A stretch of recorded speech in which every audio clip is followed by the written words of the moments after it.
आप सभी लोग मस्त हो गए। तो ये वीडियो ना बेसिकली अनाज चक्र के बारे में होने वाली है। अनाज चक्र के बारे में तो लगभग आप सभी लोगों को पता होगा। ये ना बेसिकली हमारे चौथे नंबर का चक्र होता है। ठीक है। और चक्रों के बारे में मैंने एक चीज़ हर बार बोलता आ रहा मैं, मतलब वीडियो वगैरह में, कि जो ये चक्र वगैरह है ना, ये हमारे शरीर में नहीं होते। ठीक है, क्योंकि इसके ऊपर ऑलरेडी से साइंटिफिक रिसर्च हो चुकी है, सही कुछ चीर फाड़ करके देख चुके हैं लोग, मतलब साइंटिस्ट वगैरह। तो उन्हें सेवन चक्र जैसी कुछ भी चीज़ देखने को नहीं मिली, लेकिन ये एग्जिस्ट करते हैं हमारे सूक्ष्म शरीर में, हमारी आत्मा में। ठीक है, इतना तो मेरे ख्याल से आप समझते ही होंगे। अब थोड़ा सा इसके बारे में बात करते हैं कि जब ये जो है ना, कि मतलब अनहद चक्र है, जब ये आपका जागृत होता है तो क्या होता है, किस किस तरीके की चीज़ें होती है। तो थोड़ा सा भी इसके बारे में बातचीत करते हैं। तो पहले तो थोड़ा सा आप यही समझो, और कि जैसे ये जो अनहद चक्र है ना, ये बहुत मुश्किल से जागृत होने वाला चक्र है। ठीक है, थर्ड आई बल्कि इसके मुकाबले जल्दी जागृत हो जाती है, लेकिन जो ये अनहद चक्र है ना, इसे जागृत कर पाना बहुत मतलब बहुत मुश्किल भरा काम है, क्योंकि बहुत हद तक अपने आप को प्योर करना पड़ता है, तब जा करके कहीं ये जागृत होता है अनहद चक्र। ठीक है। तो लेकिन जब ये जागृत होता है तो क्या होता है, तो देखो आपकी जो पूरी की पूरी जो वाइब्रेशन है ना, वो पूरी की पूरी चेंज हो चुकी होती है। मान लो कि आपके कोई वो है, दुश्मन वगैरह है। ठीक है, कोई ना कोई तो लोग हो गए ना जो आपसे जलते होंगे, स्वाभाविक सी बात है। ऐसा तो हो नहीं सकता कि लोग आपसे जले ना कोई तो आपका दोस्त वगैरह होगा, या फिर कोई ना कोई आपके रिश्तेदारों में भी होगी, या आस पड़ोस में भी होगी जो आपसे जलते होंगे। लेकिन जब आपका अनाज चक्र जागृत होता है ना, तो वे आपसे जलना छोड़ देते हैं। ठीक है, बल्कि वे जो है ना, कि आपके काफ़ी अच्छे दोस्त बनने लगते हैं, अपने आप ही आपसे बात करने लगते हैं। ये चीज़ें मैं खुद फील कर चुका हूँ, फील की हुई है, तो उसी के बेस पे बोला। ऐसी ऐसी चीज़ें होती है, यानी जो है ना, कि मतलब ये मान करके चलो, जो आपके दुश्मन वगैरह है ना, वो भी आपसे प्यार करने लगते हैं, वो भी आपसे जो है ना, कि अट्रैक्ट होने लगते हैं, आपसे आपके दोस्त बनने लगते हैं। कुछ इस तरीके से चीज़ें होती है। और भी मैं कुछ चीज़ें बता रहा कि क्या क्या चीज़ें नॉर्मली होगी, कि जिससे जो है ना, कि आपका अनाज चक्र जागृत है, और आप जो है ना, कि छत पे घूम रहे, तो आप देखोगे आपके पास आकर के कोई कबूतर बैठ गया। ठीक है, या कोई सपोज करो बिल्ली है। ठीक है, वो आपको देखती जा रही, कुछ इस तरीके से, मतलब आपको देख ही रही, यहाँ तक कि आपके पास आकर के बैठ गई, कुछ इस तरीके से। ऐसी ऐसी चीज़ें होने लगती है, क्योंकि एक आपका जो ऑरा है ना, वो प्यार भरा बन चुका होता है। हो सकता है कोई ना कोई, जैसे सपोज करो आप ही हो, आप अपनी मतलब नक्षत्र जागृत कर लिया आपने।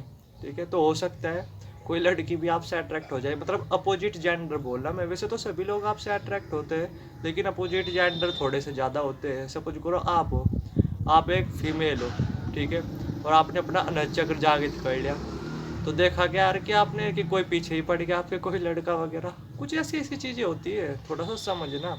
क्योंकि आपकी वाइब्रेशन ना वो प्यार वाली हो चुकी होती है, मतलब आपसे ना एक प्यार वाली वाइब्रेशन निकल रही होती है, जिस वजह से क्या होता है, लोग ना चाहते हुए भी ना आपसे अट्रैक्ट होते हैं।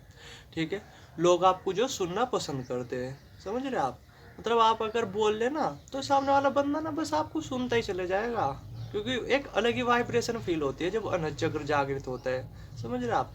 तो कुछ इस तरीके से चीज़ें होती है। और भी बहुत तरीके की चीज़ें होती है। देखो, खुशी तो बढ़नी स्वाभाविक है, खुशी के बारे में मैं बात करूंगा ही नहीं, क्योंकि एक्चुअली में जो खुशी का सोर्स है वो अनहद चक्र ही होता है। क्योंकि अनहद चक्र यहीं से तो खुशी निकल रही होती है ना, हमारे दिल से। ठीक है, तो क्या होता है कि जैसे जब कोई बंदा अपना अनहद चक्र जागृत कर ले, तो बस खुशी का तो आप पूछो ही ना, वो उस लेवल की खुशी फील करता है। मतलब ये मान करके चलो, किस तरीके से एग्जाम्पल दो, चलो मैं उठ पटांग एग्जाम्पल दे रहा, बट इससे थोड़ा सा रिलेट करने की कोशिश करना। जैसे जब पहले प्यार में होता है ना, जैसे जब कोई बंदा पहला प्यार होता है, उसे पहला पहला प्यार होता है, तो उस लेवल, मतलब उस टाइम पे किस लेवल की फीलिंग आ रही होती है, तो उसकी जो है नहीं, कि आप कई हजार गुना मल्टीप्लाई कर दो उस फीलिंग से। ठीक है, उस खुशी से जो आपको मिल रही होती है उस टाइम पे। ठीक है, ये चीज़ें लगभग आप में से काफ़ी लोगों ने फील की होगी, और जिन्होंने फील नहीं की होगी तो थोड़ा सा अनुमान लगाने की कोशिश करना, कि खुशी इतनी ज़्यादा बढ़ने लगती है, इतनी ज़्यादा बढ़ चुकी होती है, आपकी आंखों से आंसू आ रहे होते हैं जब आपके अनहद चक्र जो जागृत होता है। ठीक है, आपका मन कभी भी करेगा दिन में रोने का, कि चल रो लूँ, कुछ इस तरीके से लोगों पे ना बहुत तरस आने लगता है। यहाँ तक कि क्या होता है, इसका मुझे एक नुकसान भी लगता है, कि आप जो है ना, कि मतलब बिन फालतू में लोगों की बहुत ज़्यादा मदद करने लग जाते हो, बहुत ज़्यादा मदद। सपोज करो कोई आपका दोस्त आ गया, उसने आपसे उधार रुपए मांगे। ठीक है, जबकि जो है ना, कि आपका दिमाग भी उस टाइम अच्छी तरीके से काम कर रहा होगा, कि मतलब बेकार हुए, बेकार बंदा है, इसे रुपए देने का कुछ फायदा नहीं, देने का ही नहीं है, लेकिन फिर भी आप उसे दे दोगे। क्योंकि आप जो है ना, कि मतलब दिल से फिर मतलब दिमाग से उतना नहीं सोचते, दिल से ज़्यादा सोचते हो। आप क्या करोगे, आप उसे वो रुपए दे दोगे, उसकी मदद कर दोगे। आपको अच्छा भी फील होगा। आप क्या करोगे, आप बहुत सारा वो भी देने लगोगे, मतलब दान वगैरह भी देने लगोगे, जैसे कोई भिखारी वगैरह मिला आपको। और ऐसी ऐसी चीज़ें होगी कि आपकी जेब में सपोज करो जितने भी रुपए है ना, आप अपने आप को रोक ही नहीं पाओगे। ठीक है, उठा करके सारे के सारे रुपए दे दोगे, मतलब भिखारियों वगैरह में, या जो भी कोई मांग रहा है कुछ इस तरीके से रोक नहीं पाओगे। कुल मिला करके है कि स्वभाव ना बहुत मदद वाला हो जाएगा, बहुत मदद वाला। यहाँ तक कि अगर आप किसी को परेशान देखोगे ना, तो परेशान सामने वाला होगा, लेकिन रोना आपको खुद आ रहा होगा, जबकि वो उतना परेशान नहीं होगा। वो थोड़ा ही परेशान होगा, बट उसकी परेशानी को आप अच्छी तरीके से फील कर पाओगे, आपको रोने का मन करेगा। कुछ इस तरीके की चीज़ें होती है जब आप पे अनहद चक्र जागृत होता है। मेरे ख्याल से जो बेसिक लेवल की चीज़ें है ना, वो मैंने बता दी। स्पिरिचुअल लेवल पे भी बहुत तरीके की चीज़ें होती है, बट उसके बारे में क्या ही बात करने से फ़ायदा।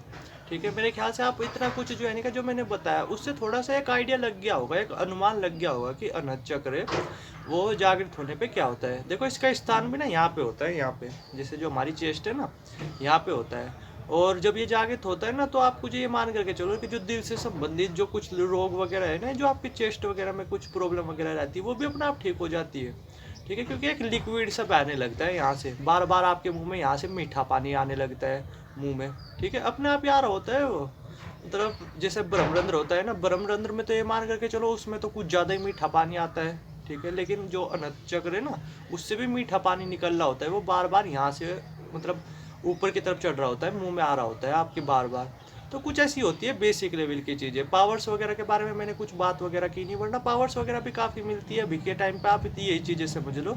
और मैं आपको बोलूँगा भी कि पावर्स वगैरह के पीछे ना भागो भी मत, ये टेम्परेरी चीज़ें होती है। ठीक है, और वैसे भी पावर्स वगैरह ले करके आप करोगे क्या, उसका सही तरीके से यूज नहीं कर पाओगे। तो इसलिए पावर्स वगैरह पे बंदे को ध्यान देना ही नहीं चाहिए। बंदे को ध्यान देना चाहिए बस मन की शांति पे, खुशी पे। ठीक है, और अपनी फोकस पावर, कंसंट्रेशन पावर, इन्हें बढ़ाने पे बाकी चीज़ें तो अपने आप हो जाती है। तो उम्मीद है थोड़ा सा आप मोटा मोटा समझ ही गए होगे। बाकी अगर आपका कुछ क्वेश्चन हो तो स्क्रीन पे नंबर आ रहा होगा, आप जो है कि डायरेक्ट व्हाट्सएप कर सकते हो। ठीक है, थैंक यू वीडियो देखने के लिए।